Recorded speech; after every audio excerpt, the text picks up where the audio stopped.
Matinding pasabog ang yumanig sa Senado ngayong araw. Walang takas ang naging eksena matapos mapahiya si dating Senate President Tito Soto sa gitna ng sesyon.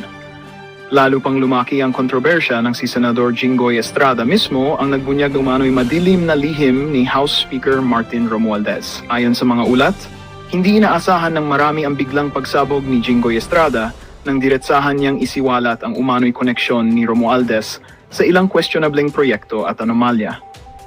Nagulat ang lahat ng mabanggit ang mga pangalan at detalyeng anila ay matagal nang itinatago sa publiko.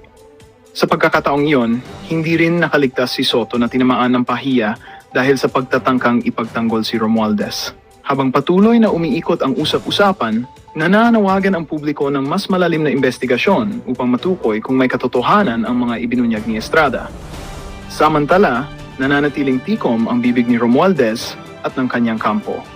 Ang tanong ngayon ng bayan, hanggang saan naabot ang pasabog na ito at sino pa ang maaring madamay sa lumalaking eskandalo?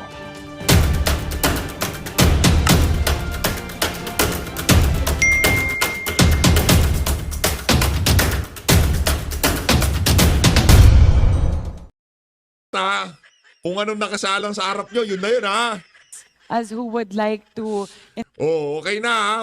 Okay, malinis na tayo. Kahit meron duplication, kahit na meron mga linabi dyan yung mga congressman nung nagdaang budget deliberation, okay na, wala nang balikan. Kailangan matuloy yan. Ituloy natin yan. Interpolate time Natawa. to raise their concerns, but we can give the assurance po that we will have succeeding rounds if in Yeah. case the initial 5 minutes would not suffice. Thank you very much for Representative Madam Chair, just Representative De Lima. okay. So I'll take it that the procedure now will be following actually the regular procedure. Majority, minority. Ang sa akin po sanang Oh. kaisipan ay hindi ho ba Sayang ang saba. Wala, ano yun na lang ho natin? Ngayon ano na natin? Nagkaroon tayo ng enlightenment, ika nga. Oh, yeah. Wala na. Ano magagawa natin? Ganyan talaga eh. Wala na. Hanggang Pilipinas. Ngayong mga panahon na to, hanggang dito lang ho tayo. Okay? Huwag na ho kayong umasa. Anak ng toko, dito sa Asia na to, magkakaroon ng solusyon, magkakaroon ng mananagot na matataas na opisyal. Tignan natin. Pero as of today, base sa aking nakikita, wala naman tayong nakakausap, wala naman tayong nalalaman. Base lang ito sa ating pag-weigh ng mga nangyari sa mga nakalipas na panahon, huwag na ho tayong umasa. mas magiging orderly at magiging logical na hayaan muna natin po kung sino man po sa mga members of the House present today ang merong sasabihin o ipo-point out na mga mali doon sa NEP, especially Yan. pertaining to their district. So if any, instead of going through the usual procedure na we can touch any matter and then kanya-kanya na ring pag-point out ng mga mali sa budget entries. Yung meron lang pong mga may alam. Why don't we first ask those who would be pointing out specific entries in the DPWH budget? Sabihin muna po natin, Point of sasabihin muna po sa clarification, atin Madam Chair. before we, yes. That's my point. Yeah. That's just a suggestion. Madam Chair. Point of clarification, Madam Chair. Ay, Before ay, that, ay, I ay. would like... Before Oh, that, yan, I would oh. like to Oh, respond oh. to the query of Representative De Lima. We would Oh. have to abide by our internal rules in which Yan. we would recognize Internal rules members in the tayo. order of majority, minority, and independent members. So for today's proceedings, we will adhere to the internal rules of the committee. Madam Chair. First, Vice Chair Rodriguez, and then Deputy Speaker. Reyes. Yes, Madam Chair, we acknowledge and we appreciate the statements of the two gentlemen and our lady representative on their point of their parliamentary inquiries. However, Section 10 of our rules state that we immediately, after hearing the presentation, go to our interpellation. And it starts with the minority, goes to the majority. Therefore, I call on the chair to proceed and call our secretary to present its particular presentation for this committee hearing, and then let's go to the minority to us, followed by the majority. Thank you, Madam Chair. Thank you Kalma very lang, much. Rufus. With that, I Patayin ka recognize sa puso Secretary dyan. Vince Dizon to proceed with the presentation of the Department of Public Oh. Works and Highways. Oh.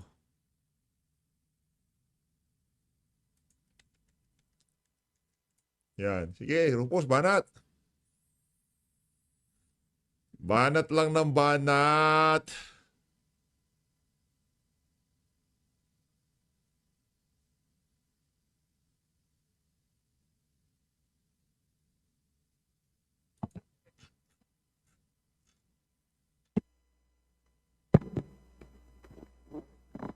ComSec, please quickly fix the sound system for Secretary Vince Dizon.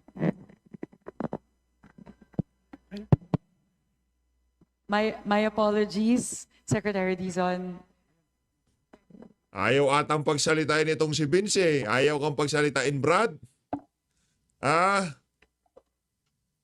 Ba't parang ayaw pagsalitain ito si Vince? Good morning, the honorable members of the Committee on Appropriations, the honorable members of the House of Representatives.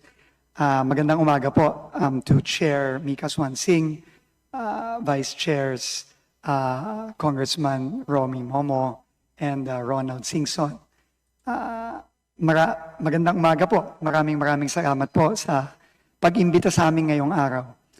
Unang-una po, hihingi po ako ng paumanhin sa members of the Committee on Appropriations. In lieu of a presentation of the budget, please, if you would allow me to just put into context where the DPWH and its budget is right now in the context of the events that were so clearly enumerated by the Honorable Representative De Lima. Alam niyo po, unprecedented po itong sitwasyon natin ngayon. Unprecedented po siya hindi lang dahil nandito po tayo sa sitwasyon na kailangang rebisahin at repasuhin ang budget ng isang ahensya na napapaloob sa National Expenditure Program habang dinidinig na ng Kamara ang budget. Pero tingin ko po, ayon na rin sa sinabi ng ating Pangulo, nitong paulit-ulit na sinabi ng ating Pangulo nitong nakaraang ilang linggo. Unprecedented po ito dahil sa mga nakita at nadiskubre na malawakang anomalya Nako. sa DPWH, lalong-lalo na sa mga flood control projects. Not so long ago, the President was here delivering his SONA, and he so clearly and forcefully told the entire nation that he feels that enough is enough. Ako, mataas ang respeto ko dyan sa mama na yan eh. Kahit pa paano mataas naman respeto ko kay Vince Dizon. Naging gabinete yan ng panahon ni dating Pangulong Rodrigo Duterte. Secretary. Basta na mataas ang pwesto niyan. Anong panahon ni dating Pangulong Rodrigo Duterte. At marami tayong nababaltaan na magaling naman talaga yung si Vince. Kaso ang issue lang natin dyan, ba't mo tinanggap, Brad? Di ka pa bubusog? I mean, kayo naman, sir. Sakit sa ulo yan eh. Nung panahon ni Tatay Digong, ang principal mo, alam mo, walang problema. Hindi nagpupulburon. Yan, maliwanag pa na nagpupulburon. Ang tanong, bakit mo tinanggap? Alam mo na mayroong problema, Presidente. Diba? Ano, Vince, okay ka lang? Na Yun hindi lang. na dapat maulit itong mga nakita niya, nakita ninyo, at nakita ng buong bayan ng mga project na dapat para sa benepisyo ng taong bayan na nilustay lamang. So I think, honorable members, Chair Mika, please just allow me to first and foremost put into context the President's very clear directives to me as the new Secretary or Acting Secretary of the Department of Public Works and Highways. Dalawa lang po ang sinabi ng Pangulo sa akin. Nung ako po ay sinabihan, nito lamang wala pang isang linggo, nung pong Sunday, kung tatanggapin ko ba ang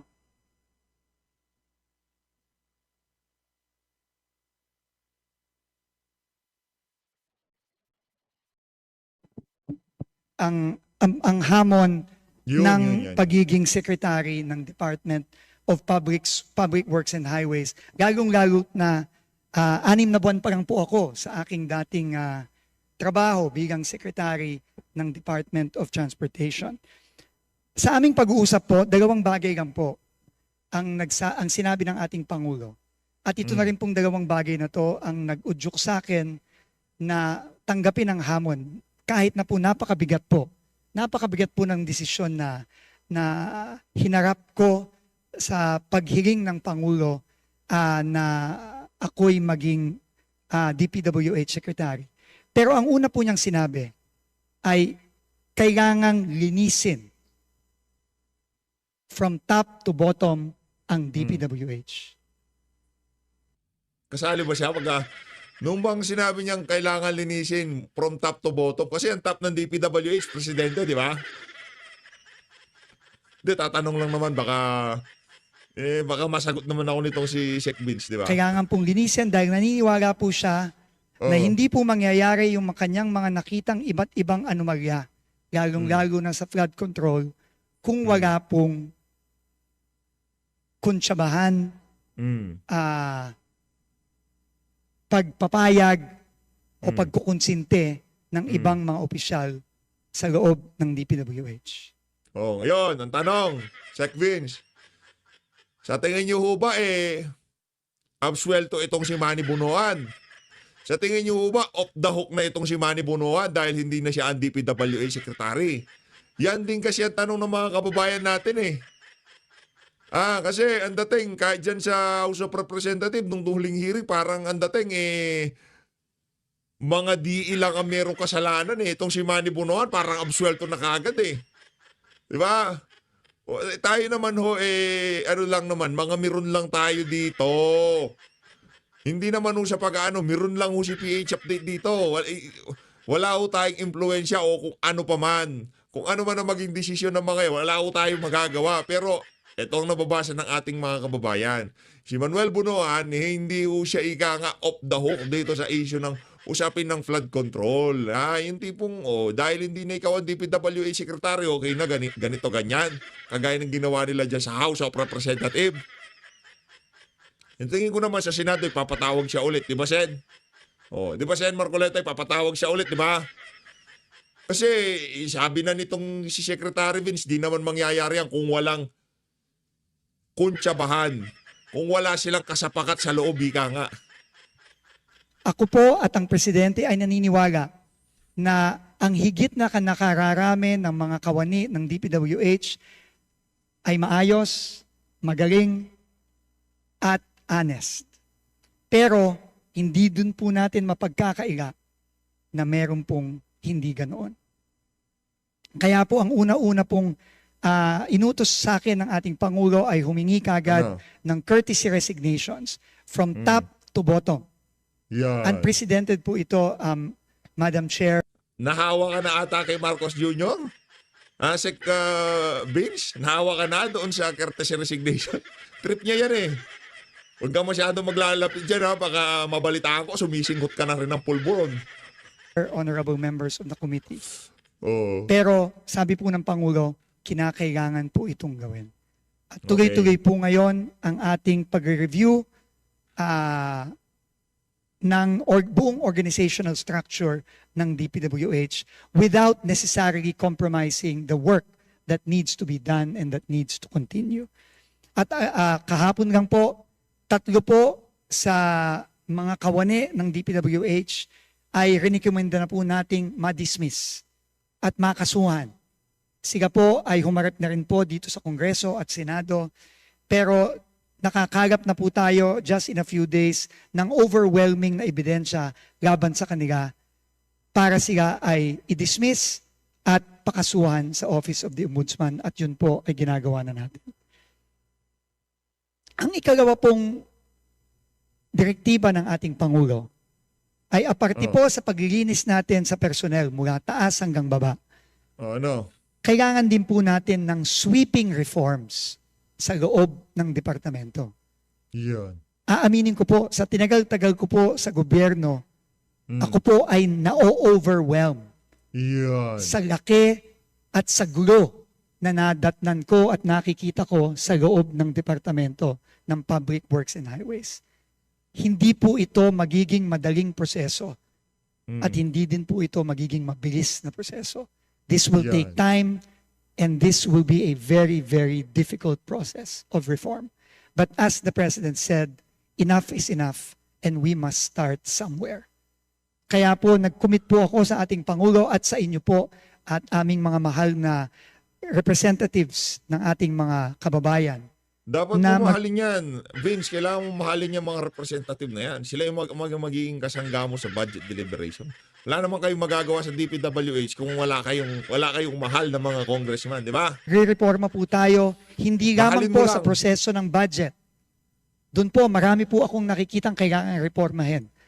At yun po ay nagpapasalamat po ako sa ating mga miyembro ng Kongreso na matapang po nilang isiniwalat at inilabas ang mga nakita nilang mga problema dito sa 2026 NEP. Yung pong mga proyektong completed na pinopondohan pa rin. Yung pong mga double entry Yan. na isang proyekto pero dalawang entry at therefore dalawang budget. Yan po ay kailangan po hindi lamang malaman ng ating mga kababayan pero kailangan po nating ayusin at kailangan po nating tanggalin. Marami din pong kailangan reforma na kailangan gawin sa procurement process ng DPWH. Diyan po nagsisimula ang korupsyon. Hindi ba din At sa pakikipag-usap? makakaasa po kayo sa mga susunod na linggo, sa mga susunod na buwan. Sek, hindi ba dun sa pakikipag-usap ng mga congressman, hindi ba nag-uumpisa doon ng korupsyon? Hindi ba doon nag-uumpisa? Kasi ako tatanungin ng ating mga kababayan, nag-uumpisa ang korupsyon the time na pumasok yung mga congressman sa usapan. Nakakatawa, bibili ka ng napakalaking lupa. Ngayon, para mapataas mo yung value ng lupa mo, idadaan mo yung kalsada sa gitna ng lupa mo. Walang ka-conflict of interest. Bahala na kayo dyan sa mga congressman, matamaan na matamaan. Oh, yung matamaan, hindi kayo yun. Pero marami yan, sila lahat yan. Kaya, ano yan rinireplicate nila yung strategy ng mga colleague nila. Oh, sabi nung isa, taga-norte, bumili ako ng lupa. Laki ng lupa na bili ko. Siguro mga 10,000 hectares, hindi joke lang. Let's say mga 10 hectares. Kaso bukid. Kaso katabi ng National Road. Alam ko na, gawa tayo ng farm to market road na 4 lane. Ngayon, doon na, yan na. Siyempre, gagawin na yan. Tataas na value lupa niya. Tapos doon niya ibibenta. Diba? Profit kagad. O di naman ibibenta, doon niya pauupahan. Mahusay. Ang tataba ng mga utak ng mga congressman na to. Sino kasama nila dyan sa racket na yan? DPWH. Gagawin po natin yan. At dahil po para ipakita sa ating mga kababayan at sa inyo po, sa kanilang mga representante na ang Pangulo po ay seryoso, nung ilang araw pong nakalipas, tayo po ay nag-order ng complete pause ng ongoing biddings ng mga proyekto sa DPWH para po mag-install ng mga safeguards para hindi po mauulit ang mga nakita nating pagkakamali at anomalya. Nakitang-kita naman po, hindi lamang ng ating Pangulo, kundi ng ating buong sambayanan. Magkakaroon din po tayo ng sweeping reforms sa project management at project monitoring. Ito pong mga issue sa DUPA, ito pong mga issue sa paano ba nagsisimula ang pagpaplano ng proyekto At paano po ito napupunta sa budget at paano po ito ini-implement? Marami pong nagtatanong, meron po bang master plan para sa flood control ang DPWH? Unfortunately po, mukha po ang sagot po doon ay wala. Kailangan po nating magkaroon nun. Kailangan din po nating magkaroon ng strict monitoring ng project implementation. Nakita ko po mismo sa sarili kong mata ang isang ghost project sa Bulacan kahapon. At nakakainis po na yung pong contractor na nagsabi na completed na ang project last year, na pinayagan at nag-sign off ang DPWH last year po, na fully paid last year. E nandun po, nagmamadaling buhayin ng patay, na sinabi ko kahapon. At i-cover up yung ghost project na yon. Tinanong ko po mismo yung kapitan ng barangay kahapon sa Plaridel. Kailan po ba nagsimula ang trabaho dito? Knowing na nakalagay po sa dokumento ng DPWH, completed at fully paid na po noong 2024 ang proyektong ito, worth almost 100 million pesos. Sinabi po ng kapitan at ng mga tao doon, Secretary, 3 weeks ago lang po nagsimula ang trabaho dyan.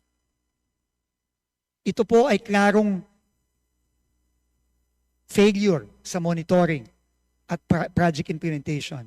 Ito po ay klarong failure sa procurement system. Ito po ay klarong failure sa planning. At kailangan po lahat ng ito ay simulan na nating baguhin at reformahin. Ito lang pong dalawang bagay ang kabilin-bilinan ng ating Pangulo. At nangako po ako sa inyo na sisimulan po natin ito. Hindi po madali ito, uulitin ko po, hindi po madali at hindi po mabilis ito. Pero we have to start somewhere. At tungkol naman po sa budget po ng DPWH na naisumiti na sa Committee on Appropriations sa Kongreso under the National Expenditure Program for 2026. Kami po ni Secretary Mina ay susunod po sa utos ng Pangulo na kailangan nating rebisahin at repasuhin at kung kinakailangan baguhin ang budget po na isinumite ng DPWH. Yun po ang hihingiin ko po sa inyong tulong. Tulungan niyo po kami. Lalo na po ako na 5 araw pa lang po ako. Wala pa pong 5 araw po ako nandito. Ako po ay dumaan sa ilang briefing, aaminin ko po sa inyo, halos wala po akong maintindihan sa gulo ng budget na nakikita ko. Kahit na po matagal na po ako sa gobyerno, marami-rami na rin po akong ahensyang nahawakan. Ako po gitong-gito hanggang ngayon. At napakalaking bagay po ng tulong ng honorable members ng Congress para maipakita sa amin, sa akin, at sa buong sambayanan ang mga pagkakamali dito sa budget na ito. Para po mabago natin at maipakita naman po natin sa ating taong bayan na seryoso po tayo sa mga pagbabago gusto nating gawin sa DPWH. Kaya po ngayon, pasensya na po, hindi po ako makakapag-present. Tama po si Congressman Rufus Rodriguez. Magsasayang lang po tayo lahat ng oras kung ako po ay magpe-present ng budget na babaguhin din po natin sa tulong po ninyo. Kaya po ako hihingi ng paumanhin. Hindi po muna ako magpe-present at hihingi po sana ako ng panahon. Hindi po madali ito. Hihingi po, sabi ko po nung una ay kahit po sana 2 linggo, pero alam ko po na may timeline po ang Kongreso para matapos ang budget. So, tatanggapin ko po ang oras na ibibigay ng ating honorable committee, ng ating chairperson. At kung kinakailangan po, hindi na po kami matutulog para lang po maayos ito. Wag naman, Sheikh. Yung inyong yung inyong decision making, baka mayari kayo diyan, baka sa sobrang puyat nyo, maganda doble-doble yung mga project, di ba? Huwag ganun, matulog kasi kayo. po, napaka-importante po nito. At kailangan na po nating magsimulang baguhin itong sistema na hindi maganda na nagre-resulta dito sa mga proyektong nakikita natin sa buong bansa. Salamat po ulit, Chair Mika, sa ating mga honorable members. At ulitin ko po, Salamat po sa paglalabas ninyo ng mga nakita niyong pagkakamali at ako po mismo ay personal na looking forward po dito sa ating mga diskusyon at please po, wag po kayong mag-aatubili na magsabi po ng mga iba pang mga pagkakamali na nakita niyo po dito sa 2026 budget at ito po ay isasama po natin dito sa ating sweeping review at pagrepaso sa budget ng DPWH. Maraming salamat po at thank you ulit sa pagkakataong ito. Thank you po. Thank you very much po. Maraming salamat po, Secretary Vince Dizon. Yun po yung intensyon namin. Yan po ang nais namin gawin ngayong araw na matulungan po ang Department of Public Works and Highways. Para doon sa mga congressman na nakausap itong si Manny Bunuan nung nagdaang budget deliberation. No? Sorry na lang, hindi na tuloy yung project niyo. Hindi na tuloy yung project nyo, mga dre. Na matepaso yung budget ng ahensya para po sa taong 2026. At Yo. maraming salamat po, Secretary Vince, na kayo po ay bukas doon po sa mga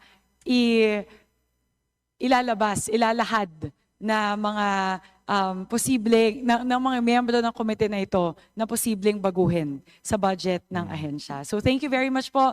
This is going to be a collaboration between the House and the Senate and the Yan. DPWH in terms of ensuring that the budget for the DPWH for year 2026 will be fiscally sound and will be very responsive to the needs of the Filipino people. With that, the committee invites questions from the members, particularly on the utilization of the previous budgets and the proposed allocation for fiscal year 2026. As part of the House's commitment to greater transparency in the budget process and in line with the current leadership's initiatives in the Committee on Appropriations to foster a more participatory budget process, we shall read the questions submitted by the civil society organizations after all members have propounded their questions to the agency. We request Secretary Vince Dizon and his team to please provide necessary clarifications and to respond directly to the issues at hand to ensure that this committee and the public following this proceeding are fully informed of the anticipated impact of the proposed budget of the Department of Public Works and Highways. May I remind our distinguished colleagues that each member is allotted 5 minutes for questioning or interpellation, excluding the responses of the resource persons. When you hear the first bell, may bell ba tayo dito? There's no bell, but we do have a timer, as you can see on the screen. You will be prompted if you have 30 seconds left to conclude your questions. And finally, Magandang balita ang hatid namin sa inyo ngayong araw. Sa pagtatapos ng aming balitaan, nagbigay kami ng mga mahalagang impormasyon. Maraming salamat sa pagtutok at pagsuporta sa aming programa.